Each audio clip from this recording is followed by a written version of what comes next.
Welcome back to the channel. If you were in the mood for a woe is me cheating story, don't worry, I got you covered. This story comes from username trueoffmychest. I am terrible, and it's titled, I cheated on my fiancé at my bachelorette party and I don't know how to move forward. I don't even know why I'm writing this here. Everyone is going to say it's rage bait and I'll get banned. I just did the worst thing that I could possibly do and I just want to confess to everyone, but I can't. I know for a fact that the most important relationship of my entire life will be ruined. My fiance, Alex, fake name, M32, and I, F28, have been together for 4 years and we're supposed to get married on the 28th of December. We had our bachelor/bachelorette parties last weekend because everyone was in town for the holiday. That's why we're having a wedding on the 28th. Everyone will be here anyway for the holiday, so coming to the wedding won't be a big thing. Alex is everything I want in a man. He's kind, he's funny and charming, he's tall and handsome, he's helpful, he's a leader, he's successful at his work with a great future. He's really thoughtful. One time, we were shopping and I looked at this butterfly decoration just in passing, and later on I got it for my birthday. He remembered that I liked it and went back and bought it for me and surprised me with it. Our sex life is very satisfying to me and I think to him as well. He's not perfect, of course, and we have our disagreements like any other couple, but we're great together. I feel safe and loved with him. When we first got together, the subject of our past partners came up. I didn't have a lot of past partners as all my relationships were long-term. I had 3 boyfriends before Alex. The previous one was Jake, fake name. Jake was gorgeous. He had a very magnetic personality and always dominated whatever room he walked into. I felt so lucky when he chose me to be his girlfriend. We had a very intense physical connection that I sort of lost myself in. In every other way, Jake was terrible. He cheated on me, he stood me up on multiple occasions, he forgot important events like my birthday and my best friend's engagement party. I finally broke up with him. He didn't seem to really care about it though, which hurt. He just ghosted me when I said enough. The reason I mention this is because I told Alex about Jake. At first, he didn't connect the dots, but when I described Jake, he asked me if it was Jake, last name. I said, how do you know? And he told me that Jake had stolen his girlfriend from high school when they were all freshmen in college. It really hurt Alex as he thought he would marry this girl. Jake later dumped her and she tried to get back with Alex, but Alex rejected her, telling me that she was disgusting. Alex was quiet around me for a few days after that, but he came back around thankfully. During my bachelorette party last weekend, one of my bridesmaids, Claire, fake name, invited a bunch of our old friend group to the Airbnb we were renting as a surprise. I thought they had all moved away, but they showed up and yes, you guessed it, Jake was there. I was pretty drunk, but I can't say I didn't know what I was doing. Jake was still really good looking and he talked only to me that night. He only flirted with me and no one else. He was charming and my inhibitions were down. And we eventually went to a bedroom and we had sex. The next morning, I was mortified. I told Jake that it meant nothing and he needed to leave and not get in contact with me again. Jake told me that he changed and was a serious person and serious about me. I told him to go and to please just shut up and leave. He seemed sad, but he left. I made sure to make him swear to forget about it all, and he did swear.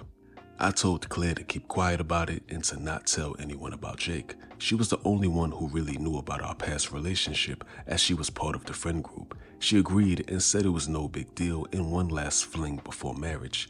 I think she was the only one who saw us go back to the bedroom, but I can't be sure.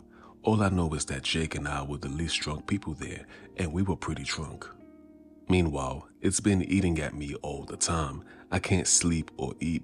I'm afraid my wedding dress will be too big for me because I have this fear in the pit of my stomach and I throw up when I think about Jake and what I did, which is all the time I think about it, all the time. I have to confess to someone, so I think a bunch of internet strangers is the easiest way to do it. I know I'm terrible and I know I effed this up. I can't lose Alex. Why didn't I think of him when I was there last Saturday? Why didn't I consider Alex? I'm such a freaking idiot. He's the best thing that ever happened to me and Jake is the worst. Alex has started to notice my changed attitude. I lied to him again and told him that I think I'm coming down with the flu and that he should stay away for a few days. Meanwhile, I'm crying my eyes out in bed and Alex is being his usual great self and bringing me homemade chicken noodle soup his mom made. I can't tell him, but I can't stand this. Does it go away over time? Feel free to demean me. I deserve it.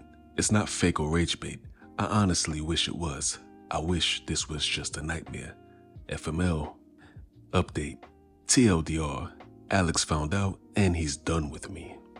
I wanted to update everyone who read my original post, even though it's humiliating and painful. The truth is out. Alex knows, and the consequences have been worse than I could have imagined. I have no one to blame but myself. Thursday evening, Alex didn't come home after work. I thought maybe he was staying late, but around 9 p.m., I got a text from him. It was a photo of me and Jake kissing at my bachelorette party. No words, just a photo. I panicked and immediately texted Claire, asking if she told Alex. She replied that he deserved to know the truth. I don't think she did it to be malicious, but maybe she was feeling guilty herself. But at that moment, I was freaking out. I started spamming Alex's phone with calls and texts, begging him to talk to me. He left me on read. Then I logged onto social media and saw that Alex had posted that our wedding was canceled because the woman I thought I was marrying turned out to be someone I didn't know. People started calling and messaging me, asking what was going on. I didn't know what to say. I panicked and lied, telling them we had a huge argument but that we were working it out. Meanwhile, Alex was replying to comments under his post saying things like, "She knows what she did, and there's nothing left to say." Friday night, Jake showed up at my apartment. He said he was sorry, claimed he didn't know Alex was my fiancé, and tried to explain himself. I told him it didn't matter. What we did ruined the best thing in my life, and I wanted Jake gone. I told him to leave and not come back. He tried to linger, saying something about how we could figure this out, but I slammed the door on him. He makes my skin crawl. Then, on Saturday morning, the hammer dropped. Alex's older brother, Mark, showed up with 2 of Alex's groomsmen. They knocked, came in, and started packing up Alex's things, his clothes, his personal items, even some of the furniture that belonged to him.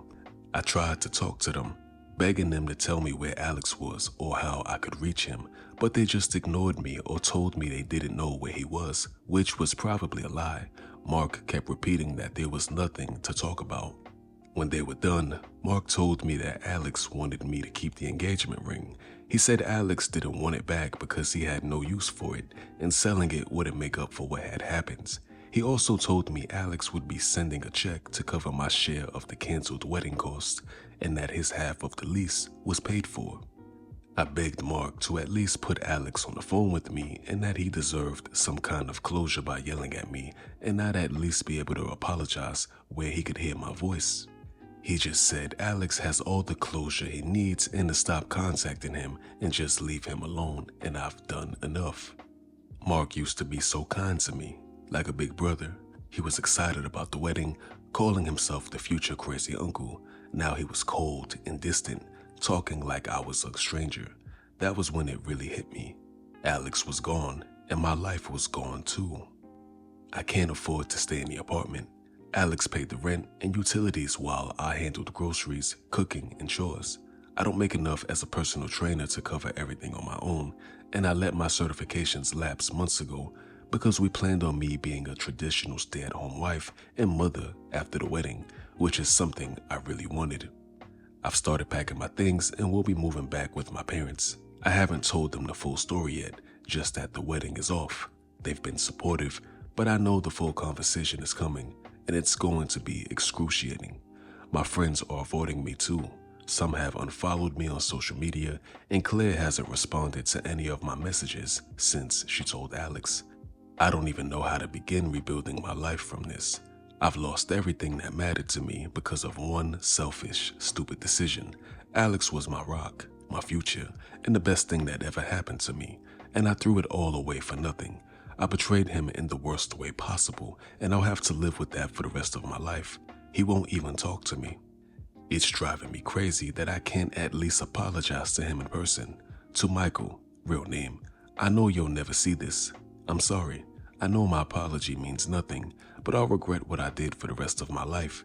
You deserved so much better, and I failed you in every way that mattered. I know that when I'm old and gray, Even if I find someone else, you'll always be in my heart. I love you to the moon and back, and I don't think I'll ever be able to love someone else the way I love you. There will always be some part of me that's always yours. Now, I have to figure out how to pick up the pieces. My life as I knew it is gone, and I have no one to blame but myself.